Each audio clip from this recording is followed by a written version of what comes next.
Thank you, Annika. So, as I mentioned earlier, I'm a CPM Research Fellow and Senior Researcher in the Clinical Ethics Law and Society Research Group. And my background is in social science, and I'm really interested in exploring personalised medicine from a diverse range of perspectives.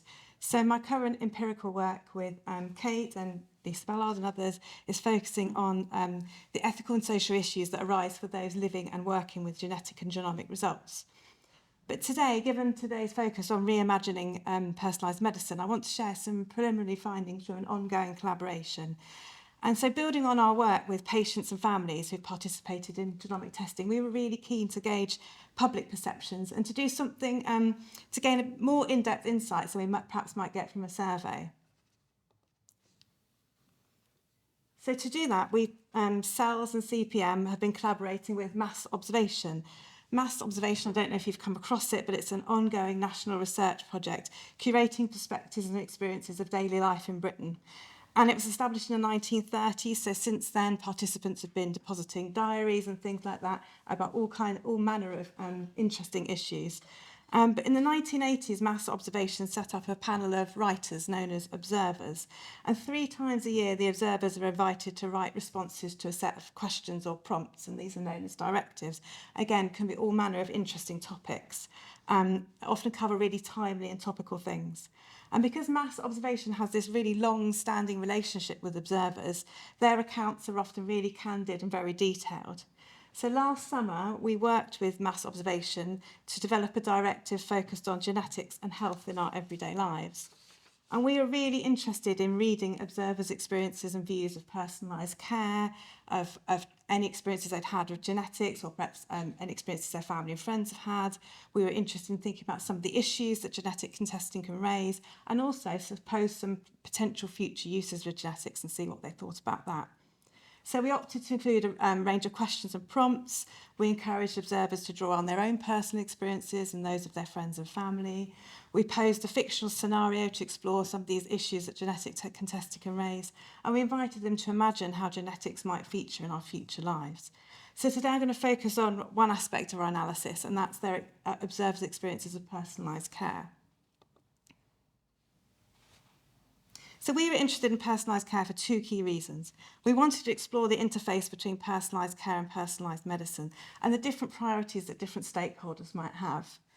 But we're also interested in the kind of policy emphasis on personalised care. It's a central element of the current NHS long-term plan, where there's a key focus on individuals having choice and control over the way their care is planned and delivered. But as many of you all know, this kind of rhetoric of choice has featured in healthcare policy and it's been a preoccupation of the successive UK governments for the last 40 years. So we're interested to see how that might come through in participants' accounts. But really, we're interested in what actually matters to the observers. How do they write about personalisation and personalised care when given these kind of quite broad prompts? So for this sort of part of our analysis, we were looking at their responses to a particular question. We asked them to tell us about a time when they felt they'd experienced care that was personalised or tailored to their own specific situation, as well as experiences of care that did not feel personalised. And we received 147 responses, which is in line with the typical response rate of 30 to 35%. But we were really overwhelmed with the level of detail and the candid nature of many of the responses. So some people did just send in a quarter of a page, and that went up to 17 pages of text, reflecting on their experiences. Some of them included really positive accounts, whilst others comprised incredibly traumatic and troubling experiences. 68% of the sample were women, and there's a very interesting history of Mass Observation of being a vehicle for women to express their views since the 1930s. 64% were over 60, 38% were retired, and many were either employed or previously employed in middle-class professions. So we fully appreciate that this is not a representative sample in any way, but we were interested in using this as just one means of engaging with wider public audiences who may not have had any direct experience of genomic medicine. So we've analysed these thematically, and we're just in the process of completing this work. So what I'm going to present to you today is a flavour of our preliminary findings. So I'm going to start with thinking about what matters in their accounts. So just under a third included something about genomics or targeted therapies, either hypothetically, perhaps including pondering on some potential benefits or concerns, or by reflecting on a lived experience, their own or someone they knew. Relatively few actually spoke explicitly about choice at all. Rather, the accounts of positive and negative experiences of personalised care were much more likely to be couched in terms of the encounters and relationships with healthcare professionals and whether they felt others had been responsive to their care needs. So I'm going to go through the 7 themes in terms of what mattered to the observers and then give you an illustrative example from those accounts. So the first of those was having the time to talk through needs and concerns and not feeling like you're on a production line.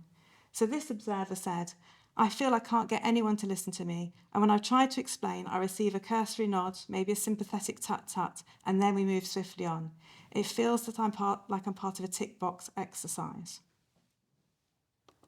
So the second thing that mattered was being heard, being taken seriously and not being judged.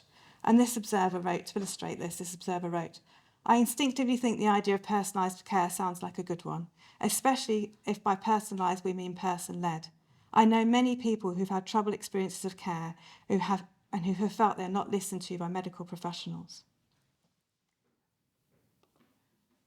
So what also mattered was being known and, where possible, relationship continuity. So this observer wrote, most care I have received on the NHS does not feel personalised because you never see the same GP or anyone who actually knows you, so you're just a patient.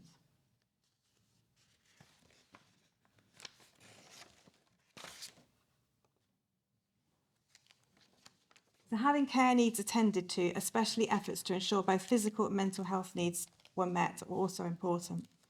And this observer wrote, the final consultant I met after 7 years actually took an interest in me as a person. She asked me about my family, my family life, my work, and how the pain was impacting on those things. I felt for the first time that she was really listening and saw me as a person, not as a collection of symptoms that didn't fit in with a medical textbook. We also found that experiencing empathy and onward support if needed was important too, as this observer demonstrates. I also had a couple of procedures at local hospitals and the staff involved were magnificent in their professionalism and empathy. So where choice did feature to some degree was around shared decision making. And as this observer writes, I do like the relationship I have with my current GP. I'm very grateful to her for the referral. She treats my health as a joint project between us, explaining her thinking, listening to mine as the owner of my body. And then a final sort of theme of what matters focused on a feeling that healthcare professionals had not necessarily followed protocol, but gone out of their way to ensure that care needs were met. So this observer had presented with suicide ideation during pregnancy and felt that it had not been taken seriously by others. And then she spoke about her midwife. So she said that I remained with the midwife who raised the alarm that got me into hospital. She took me on as her own patient, although I was not directly in her team as my GP sat within a different boundary. She ignored that and continued to see me at her own surgery and visit me at home to make sure that I felt safe and supported. So across many of the counts, observers combined and juxtaposed positive and negative experiences, which really illustrated to us what mattered to them. Just wanted to move on to give some examples of what we've called personalised for whom. So we also asked observers to reflect on whether they felt that any aspects of their identity or background had affected their experience of healthcare. And what was striking was the detail in which many women, and we fully acknowledge there's many more women in the sample, wrote about their experiences of poor healthcare, as one sort of observer summed it up, describing herself as a second-class citizen. In particular, women observers often wrote about feeling less heard as they got older. And one said, recently I felt on occasions that I'm seen as a difficult old woman, and this makes me angry and very sad. I feel hopeless.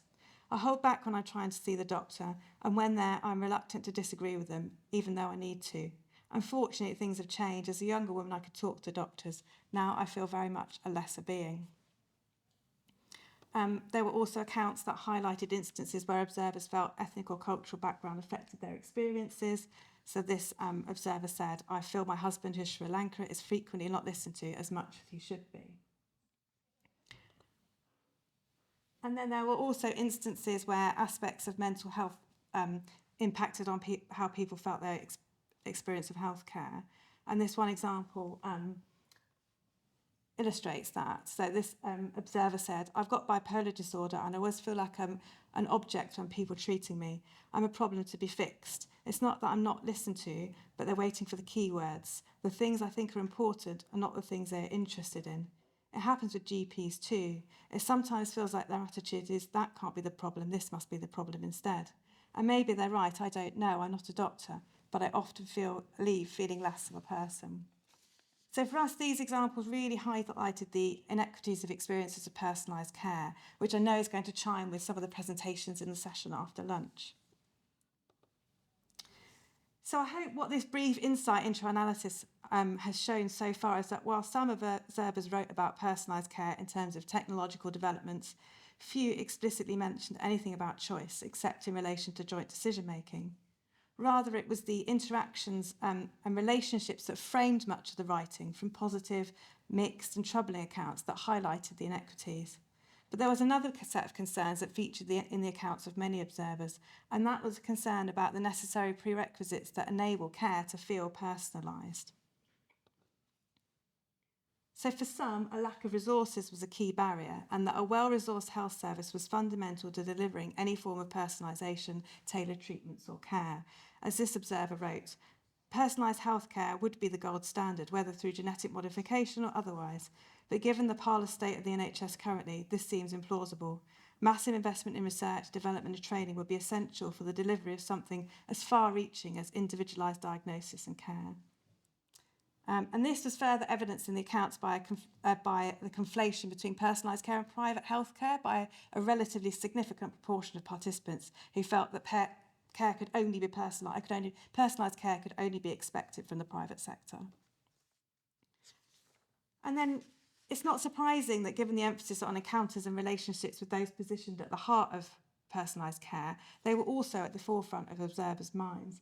As one wrote, "We need decent wages and personalised schemes of support, training and development for medical professionals and carers, every bit as much as we need personalised healthcare."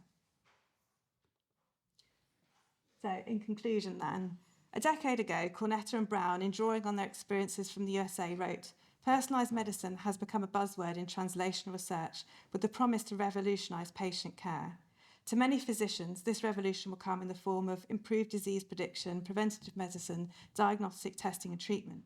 By contrast, patient expectations focus less on technology than personalised care, namely a more holistic approach to healthcare.